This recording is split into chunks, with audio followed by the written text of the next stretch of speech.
Start. नमस्कार मित्रांनो, ओळखलात का मला? होय, मीच सावित्रीबाई फुले बोलते. होय, मीच सावित्रीबाई फुले बोलते. एरवी बोलले नसते, पण माझ्या विचारांची तुम्ही घोटून घोटून क्रीम केलंय.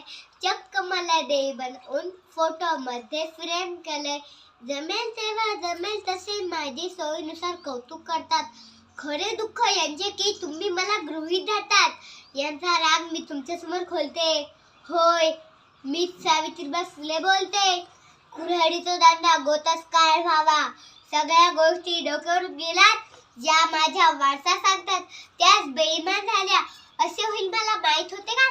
मी पुढचे बघितले होते का? मी एका वेगळ्या जगासाठी शिवाय दगडाबरोबर शेंदे सोचले होते.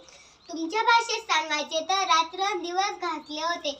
आज मी कसले घाव झेलते. होय, मीच सावित्रीबाई फुले बोलते.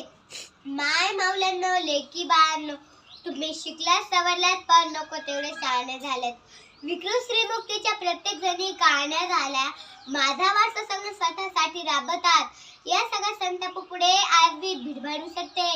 होय, मीच सावित्रीबाई फुले बोलते. बाईपणाचे दुःख काय असते हे मी तुमच्यापेक्षा जास्त भोगले. आरशात पाहून सांगा ना, मीच सावित्रीच्या शब्दाला जागले.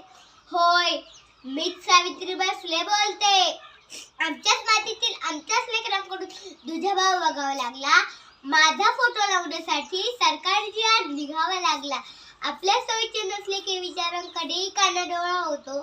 समाजासाठी काही करायचे म्हटले की पोटात गोळा येतो. ज्योतिबा शिवाय सावित्री, सावित्री शिवाय ज्योतिबा. समजून घेता येणार नाही. विचारांची ज्योती एकटी एकटी नेता येणार नाही. एकटी एकटी नेता येणार नाही. सुनांना लागावी म्हणून लेखी तो तुम्हाला बोलते. होय, मीच सावित्रीबाई फुले बोलते.